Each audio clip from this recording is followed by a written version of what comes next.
Hello students. जैसा कि आप जानते हैं, कल 5 अप्रैल को एसएससी ने एक नोटिस इशू किया है जिसमें उन्होंने एसएससी स्टेनोग्राफर्स 2022 का जो स्किल टेस्ट था उसको रिकंडक्ट कराने के लिए डेट्स अनाउंस की हैं, जो कि 25 अप्रैल और 26 अप्रैल है, जिसमें पहले हिंदी का होगा, नेक्स्ट इंग्लिश का होगा।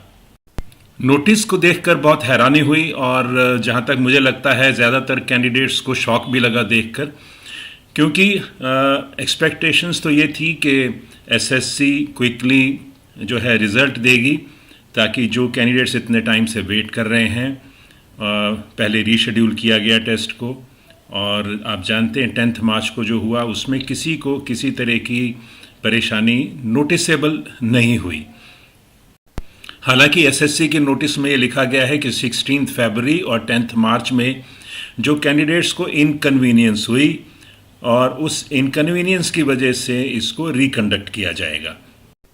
जहाँ तक 16 फरवरी की बात है, यस, इनकन्वीनियंस हुई थी, उनको भी वही डिफ़िकल्टीज फेस करनी पड़ी थी मोर और लेस जो 15 फरवरी को हुई थी। और जहाँ तक मेरी नॉलेज है, उन्होंने लिखा भी था एसएससी को, और उसको अगर री एग्ज़ामिन करना था तो 10 मार्च को जब हुआ था उसके साथ कंबाइन किया जा सकता था। बट ठीक है, वो एसएससी की अपनी डिस्क्रिशन है, वो कितना टाइम ले सकती है, जिस चीज़ को जैसे चाहे डिसाइड कर सकती है। बट 10 मार्च के लिए जहाँ तक मेरी नॉलेज है, इतने कैंडिडेट्स को इनकन्वीनियंस नहीं हुई, ना ही उन्होंने कोई ऐसा प्रोटेस्ट किया। और जो फीडबैक आया सब जगह से यही आया कि टेस्ट पैसेज भी ठीक था, इंफ्रास्ट्रक्चर भी ठीक था, और किसी तरह का भी रीटेस्ट करने के लिए कहीं से हमें ऐसे नोटिसेबल इन्फॉर्मेशन नहीं मिली। जैसा कि कल के नोटिस के बाद कैंडिडेट्स या व्यूअर्स के कमेंट्स आ रहे हैं, ज़्यादातर कमेंट्स में यही है कि हमारा टेस्ट बहुत अच्छा हुआ था और ये रिकंडक्ट ना किया जाए। तो अगर ऐसी बात है तो कैंडिडेट्स जो भी ये समझते हैं कि उनका टेस्ट ठीक हुआ था, तो वो एसएससी को लिख सकते हैं रीजनल ऑफिस में जहाँ पर भी हैं कि हमारा टेस्ट बिल्कुल ठीक हो, हमें कोई इशू नहीं आई। और अगर उनकी और कोई डिफ़िकल्टी है, अगर उनका कोई एकेडमिक एग्ज़ाम है या कोई और डिफ़िकल्टी है, उसको भी मेंशन कर सकते हैं, और उसको रिकंडक्ट अगर वो चाहते हैं कि नहीं किया जाए तो दे कैन एक्सप्रेस, उनको एक्सप्रेस करने में कोई नहीं रोक सकता। अब बात आती है कि रिकंडक्ट जो 25-26 अप्रैल को होना है उसके बारे में कैंडिडेट्स की अप्रीहेंशंस बहुत सी हैं, और मैं ये समझता हूँ कि अगर एसएससी दोबारा कंडक्ट करवाएगी तो उनके लिए भी एक चैलेंज है। उनको भी ये देखना है कि बार बार पोस्टपोन ये चीज़ें ना हो, बार बार टेक्निकल ग्लिचेस के हों, या जो भी इसको हम कहना चाहें। ऐसा कोई अपरेंटली हमें टेक्निकल ग्लिचेस नहीं दिख रही, लेकिन अगर एसएससी को ये मालूम है कि कुछ ऐसी हैं तो they will have to ensure कि इंफ्रास्ट्रक्चर भी ठीक हो और टेक्निकल ग्लिचेस ना आए, क्योंकि हर चीज़ ऐसे करने से हर चीज़ डिले हो जाती है।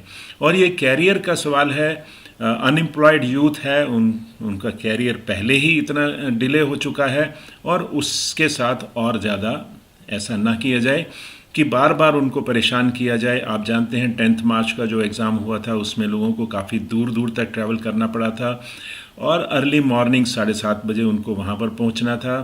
तो डिफरेंट तरह के अरेंजमेंट्स करने पड़े थे कैंडिडेट्स को। आप जानते हैं उसमें मेल्स भी होते हैं, फीमेल्स भी होते हैं, और उनके लिए बहुत मुश्किल हो जाता है बार बार टेस्ट के लिए तैयारी करना और फिर उसके लिए अपीयर होना। तो एसएससी के लिए भी एक चैलेंज होगी, अगर वो रिकंडक्ट इसको एग्ज़ाम को कर रहे हैं तो they will have to ensure that things go as good as possible and candidates feel satisfied also.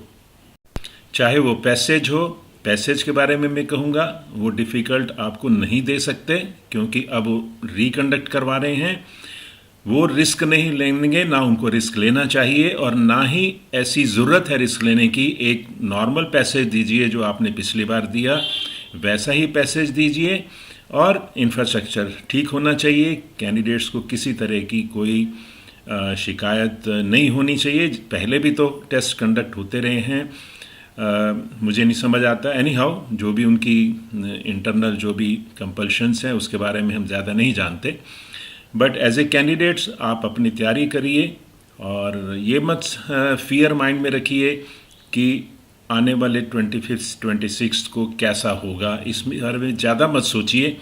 उम्मीद की जाती है कि चीज़ें ठीक होंगी। आप अपनी तरफ से, क्योंकि आप पहले प्रैक्टिस कर चुके हैं, पहले मेहनत कर चुके हैं, थोड़ी सी आपको मेहनत और करनी पड़ेगी। अब देखिए, ये एक गवर्नमेंट बॉडी है, प्रोफेशनल बॉडी है, आप देख रहे हैं किस हिसाब से काम हो रहे हैं और हमें उनके साथ कोऑपरेट करना है। तो अपनी तैयारी करिए। और मैंने तो पहले भी कहा है कई बार वीडियोस में कि आपके लिए एक सोर्स एसएससी ही नहीं है, आप अपनी तैयारी हमेशा करते रहिए। और इवन अगर आपको एम्प्लॉयमेंट मिल भी जाती है तो भी करते रहिएगा, ताकि आप सीनियर पोजीशन पर जा सकें। तो एक अप्रोच ये लेके चलिए कि हमें अपनी तैयारी को हमेशा कंटिन्यू करना है, तभी आप उसको किसी मुकाम तक पहुंचा पाएंगे और उसको आगे ग्रो भी कर पाएंगे।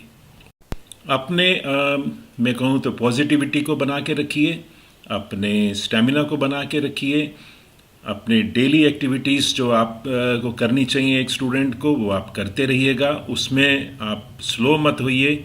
वो आपकी एक स्टूडेंट होते हुए आपकी ड्यूटी है कि आप जब तक एम्प्लॉयमेंट नहीं लेते तब तक आपको पूरा सख्ती से और रूटीन से ट्रांसक्रिप्शन करनी है। हर दिन एक इम्पॉर्टेंट होता है हमारे लिए सीखने के लिए, और उसको आप करते रहिए। जितना आप करेंगे बेनिफिट आपका ही होगा। यही मैंने इस वीडियो में कहना था। That's all. Thank you.